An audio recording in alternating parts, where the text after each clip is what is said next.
Zdravo, ja sam Violeta. Kada pjevam, ne zanima me što se događa oko mene. Samo razmišljam o glazbi koju pjevam. Ona donosi nadu. Da, i sva patnja nestane u glazbi i zbog toga se osjećam sretno.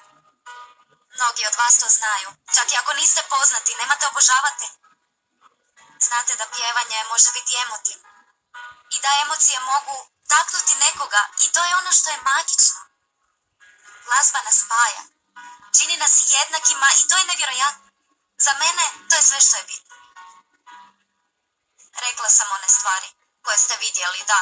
Da, zato što sam se izrugivala nekome, priznajem. Ali vjerovali ili ne, nisam takva.